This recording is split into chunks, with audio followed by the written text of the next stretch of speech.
Turo is the world's largest car sharing marketplace, and it's the perfect app for travel. I was recently traveling overseas for 7 weeks in multiple cities. Turo made it so easy to find the type of car that I needed in each city, including various things like a car seat, snow tires, and a lot of space. I live in SF, Austin, and Sydney, and I use their cars wherever I am and when I'm traveling. I don't have a car in SF and Austin, and we just use Turo. The booking process is so convenient, and the hosts are awesome. Go to Turo.com and download the app today. Are you building a SaaS business and looking to achieve compliance with SOC 2 and ISO 27001 or other security and privacy frameworks? Compliance can unlock major growth and build essential customer trust, but let's face it, it's usually time-consuming and expensive. And really kind of a pain. That's where Vanta comes in. Vanta automates up to 90% of customer compliance tasks, making you audit ready fast and saving you up to 85% of the associated costs. Plus, Vanta scales with your business, offering a market-leading trust management platform to continuously monitor compliance, unify risk management, and streamline security reviews. Join 7,000 global companies, including Atlassian and Dovetail, that trust Vanta to build and prove their security in real time. And for our listeners, Vanta is offering 10% off. Just go to vanta.com/first. That's VANTA.com/first. Okay, 3, 2, 1. Hey, I'm Cheryl. I'm Maxine. This is First Check, part of Day One, the network dedicated to founders, operators, and investors. If you want to be a better early stage investor, this is the show for you. So TLDR, if you don't want to suck at investing, listen up. So today I'm really excited because we are going to talk a little bit about fun tax things. And I promise we're going to make this sound fun and not boring, even though I said tax things. Please don't tune out, because this is the important part where when you start angel investing, there are some really cool tax incentives that you actually can get, particularly if you're an investor in Australia, which we'll focus on today because that's where we're based most of the time. And so we're going to go into what that means for you if you are looking to get some tax incentives from the Australian government if you are starting to angel invest. And don't pretend like it's a boring topic for you. I mean, I actually think for both of us, it's like a fave topic. And you are probably the best person in the Australian ecosystem on this topic because you get to see so many versions of it at Aussie Angels. So I'm excited to open source that knowledge and selfishly just get to grill you and educate myself on all of these entity structures because there's so many E's and V's and L's and P's. There's a lot of C's in there as well. True. My favorite thing is to watch someone to try to remember how to say ESVCLP every single time. They have to roll their eyes back, think really hard what the sequencing is. It's great. It's a great hazing to try to learn ESVCLP. It's true. I've actually gotten pretty good at it, but we'll see. Maybe by the end of the episode, I'll be slurring my words as well. I can spell it off like ESVCLP pretty quickly, but yeah, give me a couple tries and maybe by the end. We can start using it as a drug test. Yes. You should give it to the police when they're testing people, be done with breathalyzers. Can you say the word ESVCLP? Yeah. Or just as you're leaving a startup event, we quiz you. And if you can't say it, then we take away your keys. Yes, I think that's good. Or your checkbook, depending on maybe as an angel, we take away your checkbook. Or both. Both just as dangerous. Either one. Let's start with the companies because they are the most important ones. So ESIC, what does it stand for and why does it matter? So ESIC stands for Early Stage Innovation Company, and it was a policy introduced in 2017 or 2016, I believe, by the Australian government to essentially entice private investors to invest in innovative companies. It's actually a pretty cool incentive that they've designed. I will caveat this by saying it was largely copied off the UK's SEIS scheme, except that in true Australian style, they didn't do it as well. So where we have good benefits, but not quite as good as the ones in the UK.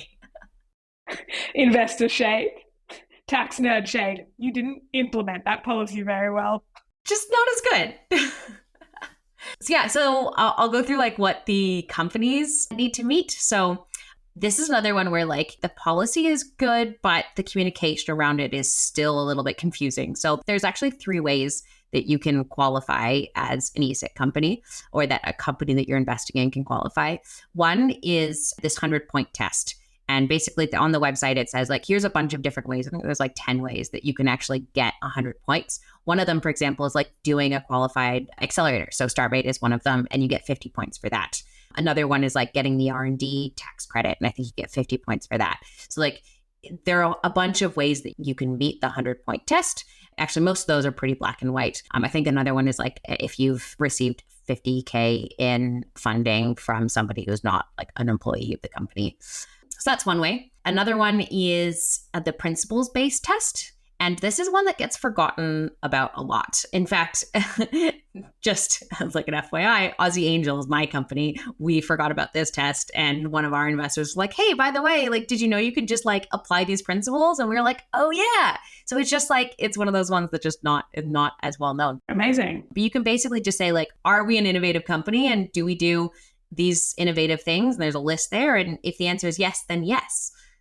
It's actually, that one's actually fairly easy. I don't know why more people don't. And then the last one is you can get a declaration from the ATO. That one's harder. And funnily enough, I think most startups like go for that one where they fill out a bunch of stuff and like submit it to the ATO and go, hey, ATO, can you rule on this?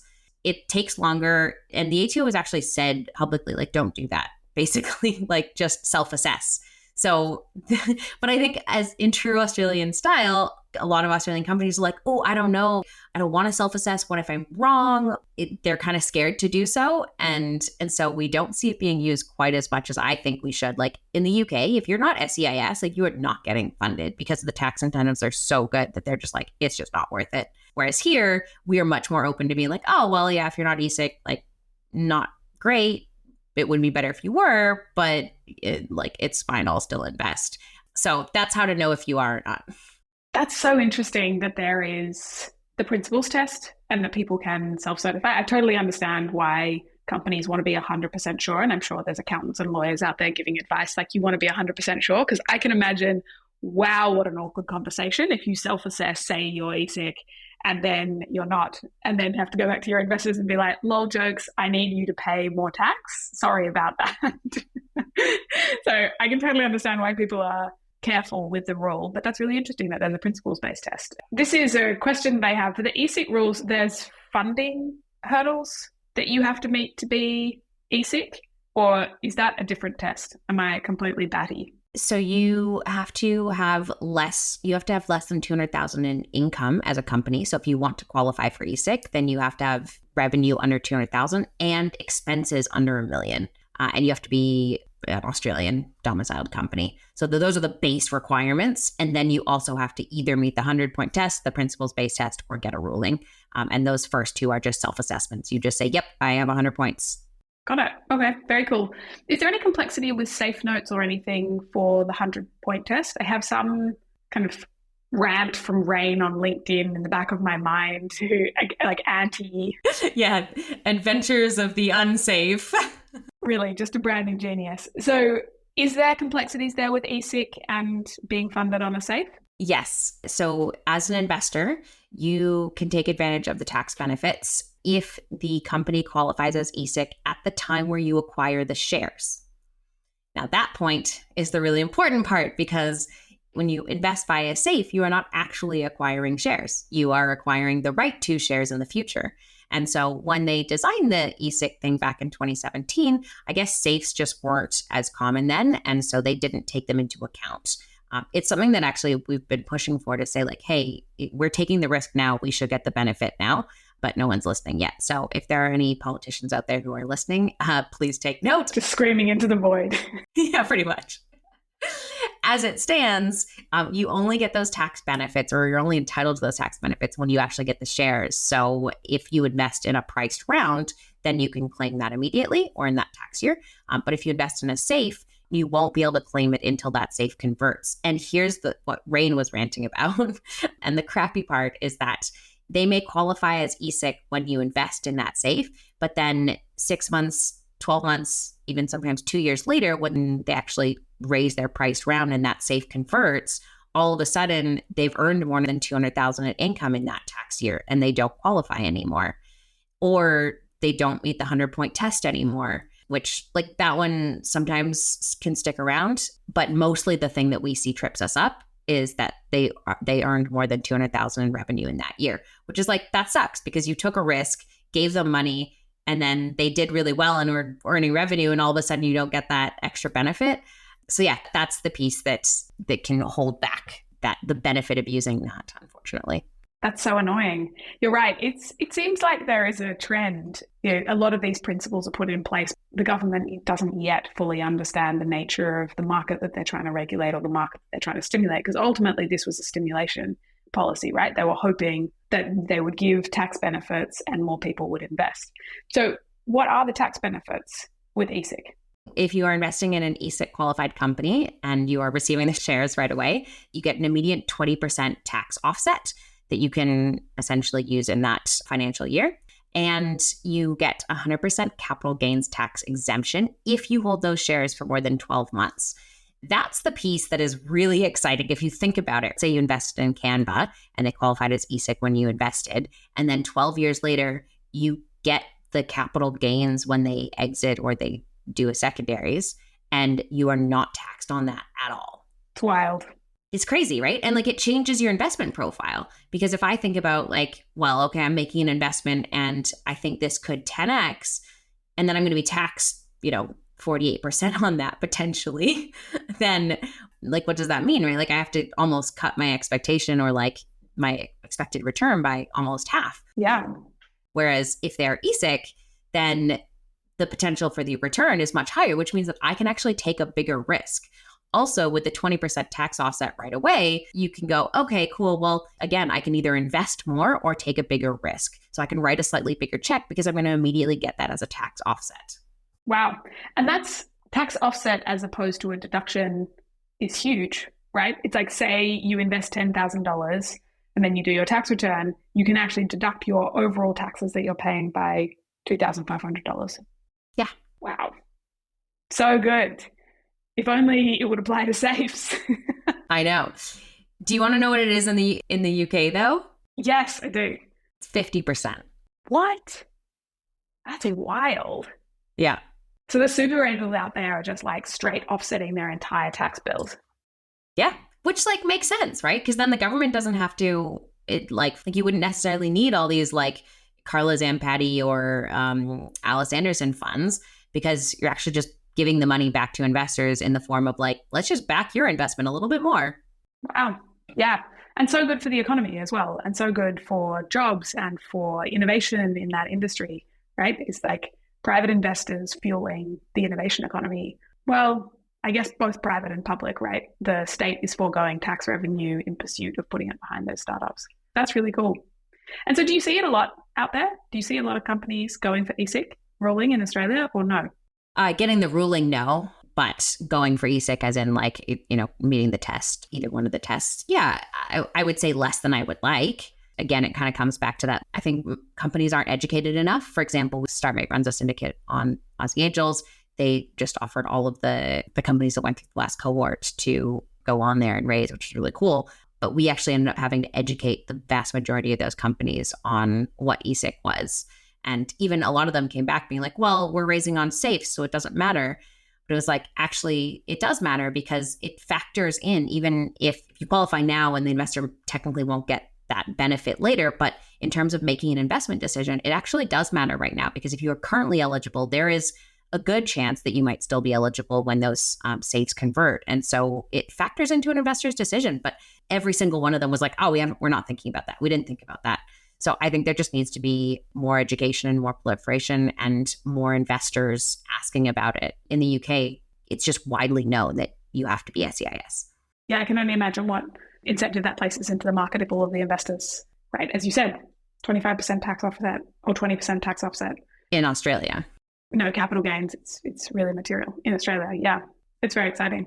So next acronym, and our favorite one, ESVCLP. What does it stand for and what is it? Yes, so ESVCLP stands for Early Stage Venture Capital Limited Partnership. And there is a slightly shorter version of this, which is just Venture Capital Limited Partnership, which is VCLP. And that applies to like slightly later stage funds. So for example, One Ventures has a VCLP, whereas Black Nova, for example, has a ESVCLP. And I think Blackbird and Airtree have both. They have one of each, I recall correctly, but somebody can correct me on that. So it's just like stage at which you're investing. Are you investing like really early stage or later stage in terms of venture capital? I mean, maybe this is me just nerding out here, but why would you go for an ESVCLP over a VCLP as a fund? Or does it matter for their LPs? No, I don't think it matters in terms of the tax benefits that you get. I'm pretty sure they're the same. I'm very familiar with the ESVCLP ones. They're basically just like they're slightly different regimes in terms of what you're investing in. You as an investor, I think you're just looking for whether it's ESVCLP or VCLP or not, because you're looking at like, well, what are the benefits that I get versus don't get if I invest in a fund that isn't. And for the record, there are plenty of funds in Australia that aren't ESVCLPs or VCLPs. And we can go through the reasons as to like why you might pick one or the other, or if you're me or us, do some of each. For sure. Yeah. I mean, for example, we're not an ESVCLP because it's important for us to pursue our international mandate. So do you want to talk a little bit about what do you have to meet in order to be an ESVCLP, and why would you want to meet those requirements? So as a fund, if you are looking to invest as an ESVCLP, then you are looking to invest primarily in early stage innovative technology companies, primarily in Australia. In fact, it's 80% of your fund has to be deployed into Australian companies with a limit of 20% international. And there's some like nigglies that happen later on as well with that. And with a limitation on some types of fintechs, primarily around like whether they're deploying debt funding. If you are investing in early stage innovative technology companies, mostly based in Australia, that are not certain types of fintechs, then an ESVCLP may make sense for you as a fund. And then the VCLP is just like slightly later stage, but still very similar requirements. Yeah. And I believe you have to raise a $10 million fund as well. Yes. It needs to be a bigger fund. Yes, absolutely. So you have to raise $10 million as a minimum fund. And up to a maximum of $250 million for the ESVCLP. And you also have to raise that $10 million within a 2-year period. So basically the process is you conditionally register your fund and say, hey, government, we're going to raise an ESVCLP. And then they give you 2 years to raise that $10 million and get unconditional status, which means that you are officially an ESVCLP. And that process is a little bit involved. Like there is more to it than that. So you don't just have to raise 10 million. You have to have a whole bunch of things. There's some reporting requirements and a whole bunch of other things that do make it more costly to run an ESVCLP than, for example, just a company fund, which can impact the potential returns, as well as like they are specifying the types of companies that you can invest in, for example, like very little overseas and certain types of fintechs. So it is something that you have to consider in terms of. Are you building a SaaS business and looking to achieve compliance with SOC 2 and ISO 27001 or other security and privacy frameworks? Compliance can unlock major growth and build essential customer trust, but let's face it, it's usually time-consuming and expensive. And like really kind of a pain. That's where Vanta comes in. Vanta automates up to 90% of customer compliance tasks, making you audit ready fast and saving you up to 85% of the associated costs. Plus, Vanta scales with your business, offering a market-leading trust management platform to continuously monitor compliance, unify risk management, and streamline security reviews. Join 7,000 global companies, including Atlassian and Dovetail, that trust Vanta to build and prove their security in real time. And for our listeners, Vanta is offering 10% off. Just go to vanta.com/first. That's VANTA.com/first. Like it factors into a fund's investment strategy, basically. For sure. I was chatting to the folks at PitchBook who are, I don't want to scoop them, but they're interested in Australia. One of the analysts asked me a really interesting question, which I never thought about. She was like, can I ask an odd question? And I'm like, yeah. And she's like, why are all of the funds in Australia focused on Australia? Right? No one other than A16 with their American Dynamism Fund is focused really on America. They just happen to only select in America because they think of it as the mature market / it's the market they know / it's a big market, etc. But it's not anywhere in their like stated strategy. Whereas a large percentage of Australian funds, it's in their stated strategy. It's like focused on Australia. Noticed this recently as well when I was in Perth. A lot of the Perth funds, there's only a handful of them, but the ones that are there, they are focused on Perth. They're like, we are Perth-focused, WA-focused companies. And I thought it was a really interesting thing. I kind of paused and then I was like, oh, I think probably ESVCLP means that it heavily weights a lot of strategies to a domestic focused strategy. You have to be domestic focused. You have to select companies out of Australia. I thought that was really interesting. Like, it does actually sway competition for certain strategies because it incentivizes a certain behavior. Yeah, as a policy, it's absolutely worked in terms of making sure that there is a lot of investment going into the companies here. Absolutely. I think there's also like a piece there that it's the government policy. There is untapped and undervalued opportunity in this country, and I think all of us have seen that, yourself included, across the board over the last 5 to 7 years. That it has just meant that, like, if you live and you understand here and you understand the potential like arbitrage and alpha opportunities that are here, it just makes sense. But yeah, the policy I think has worked. There are some downsides though, like saying that it has to be a $10 million fund means that you don't get as many niche funds. For example, in New Zealand, they don't have this minimum $10 million rule. So they actually have a ton of like $1 to $5 million funds that are super niche. And so like they've got like a female fintech founders fund that only invests in like female founded fintech. They've got like a bunch of like specific climate tech ones that I can't even name. And it just means that like you can have niche funds, which I think is a really interesting like side effect of having this like minimum 10 million, that it's kind of all or nothing. Like we don't really have a lot of micro funds in Australia because of this minimum, and the tax incentives are so good if you are an ESV CLP that a lot of people don't want to start to raise a fund until they know they can get minimum 10 million, or like in your case, knowing that they have like an outside advantage that can outweigh the tax incentives that you get from having an ESV CLP. I mean, just shout out to the micro funds, right? It is such an interesting and important layer of an ecosystem. Those $1 million funds, $2 million funds that are investing like a particular insight or a particular opportunity in the market, they're such an important part of an ecosystem. And also they have a higher probability of being great returns because it allows you to scale angel investing. And it's a law of small numbers. So you can much more easily return a 10, 20x fund on 1 million than returning a 10 to 20x fund on a $2 billion fund. And so, side note, I just think there's such an exciting opportunity in Australia for micro funds that we haven't seen enough of yet, but I think they're really exciting. I think they can more than compensate for any tax incentives on the other side. But I will step down off my soapbox and hope that for the people in the back that are thinking of raising funds and are currently angel investing, like strongly consider the micro funds, because I think there's some really exciting opportunities there. Yeah, absolutely. Is there anything else on ESV CLP that's helpful to understand? I mean, it's probably helpful to understand the actual tax incentives that you get. Oh, yes, of course. Why would you bother?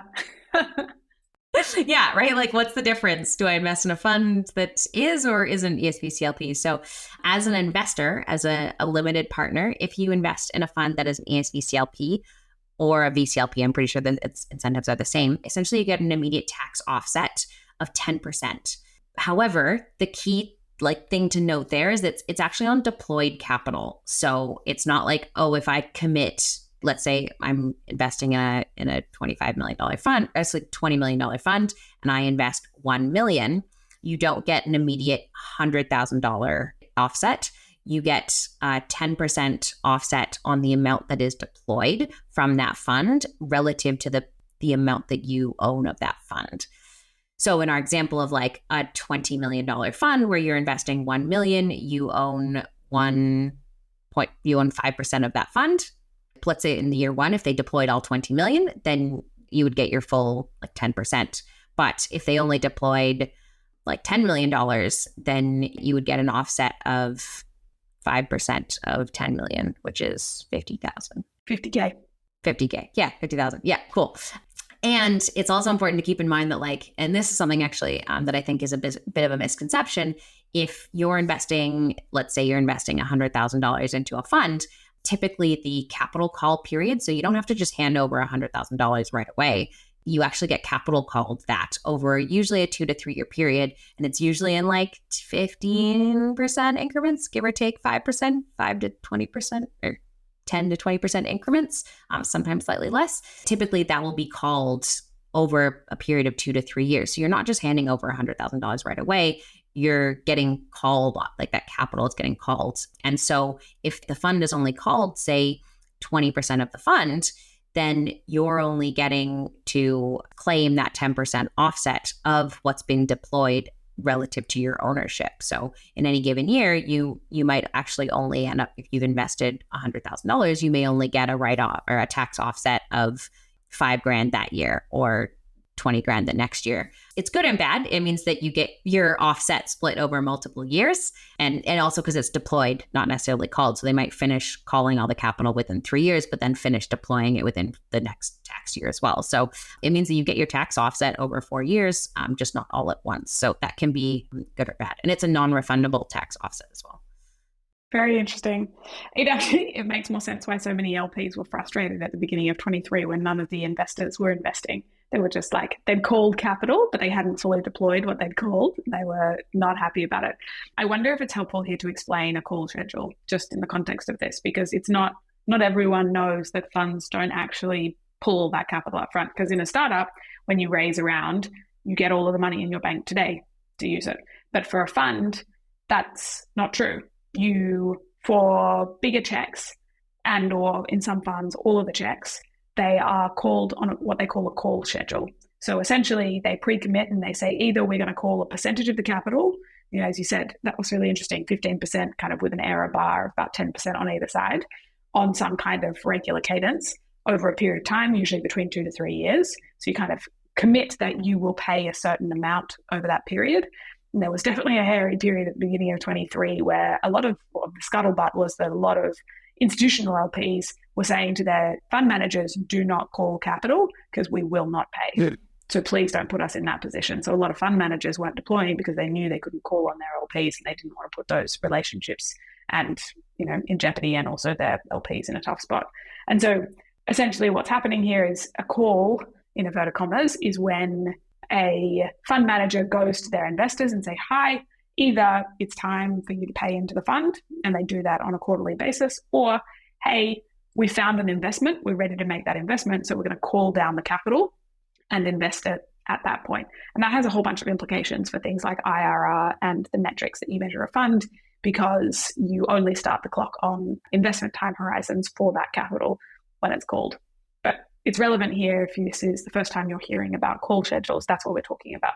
We're talking about the pace at which a fund manager asks their LPs to invest capital into their fund, ready to be deployed into companies.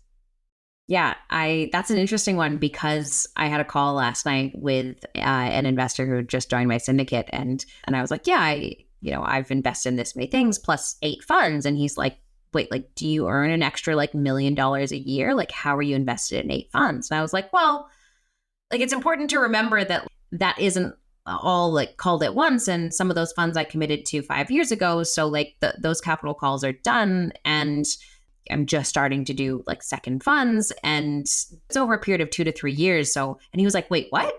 I didn't know that. I was like, yeah, no, you can kind of manage your cash flow.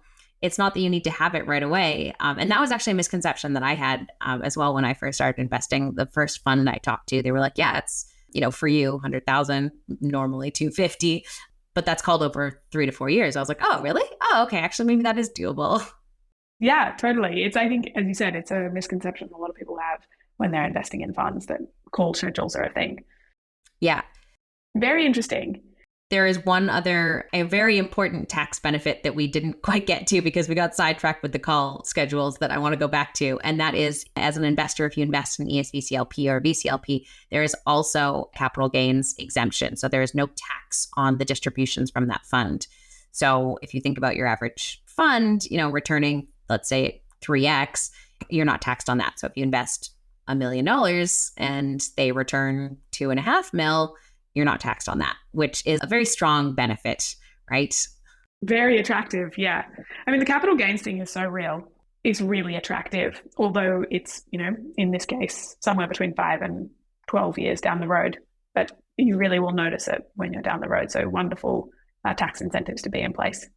And so I think that's it in terms of our list of acronyms for today and tax considerations as you are investing in Oh, except for our most important one, which a lot of folks haven't yet maybe thought about and you don't hear as much about, actually, depending if you're in the tax office or not, which is trusts. And so as individuals investing out of a trust or not, why would you want to invest out of a trust or not? Yeah, I get this question all the time. And I just want to preface it by saying neither Maxine and I are tax or any type of business or wealth advisors. So take this as for informational purposes only, not advice. Love the disclaimer. Right? So yeah, there's this concept of family trusts or discretionary trusts, particularly in Australia. I think this is used quite a bit.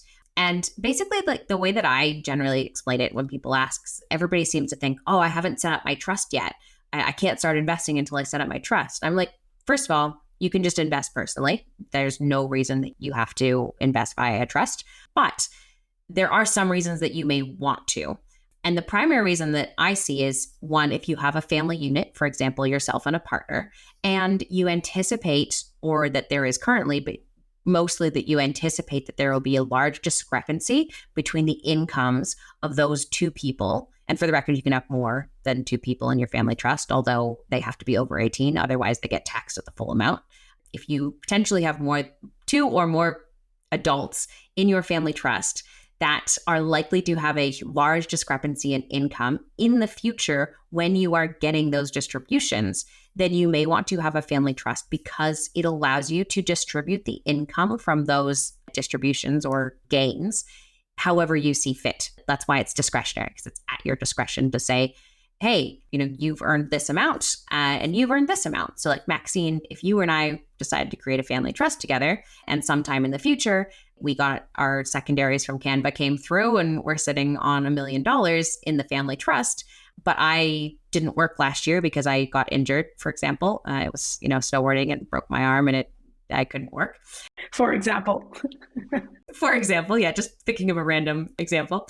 But you were working that year and, because you're doing really well at your job and let's say you got a whole bunch of bonuses and you had already earned the maximum amount, it wouldn't make sense for you to claim that income. It would make sense to distribute as much of that income to me because it won't be taxed as high as it would be taxed for you. If you are in a position where you think that might be your situation down the road, then it makes sense to set up a family trust and invest via that family trust. However, if you and your partner are, and whoever else is in there, are probably not going to earn different incomes throughout your lifetime, or you're already in the top bracket and like you're already getting tons of distributions from other assets, other investments that you've made. Maybe you have houses that you get rent from or dividends from stocks, and you're both already getting the maximum amount, then it might not make sense. And it costs money to set these things up and do tax returns for them every year. So anywhere from like $2,000 to $5,000 to set up a family trust. And then depending if you want a corporate trustee for extra anonymity, which again, like just costs more money and you have to submit things to the government that say what this company is doing over that period of time. So like there's admin and cost involved of managing this. So you have to think about like, does it make sense? Like, am I going to get any benefit from doing this extra stuff over the next 5 to 10 years or possibly longer? Or should I just invest directly individually? Like you don't have to. I think the misconception is people think that you actually have to invest via a trust. You do not. I think that's such a wonderful summary. I know that the ATO at the end of last year said that they're going to start looking more closely at trusts. And so, as Cheryl said, we're not tax advisors, but you should definitely speak to your various advisors as you're thinking about setting these up. And I think the key test is, that the people that you're distributing to, they get economic benefit, i.e. if you have a sister you haven't spoken to for 7 years, you can't just pop them in the trust and distribute capital to them, So there has to be kind of a genuine split. But I think it's a great structure. Actually, technically you can. I mean, technically you can. It's a risky thing to do from a tax perspective.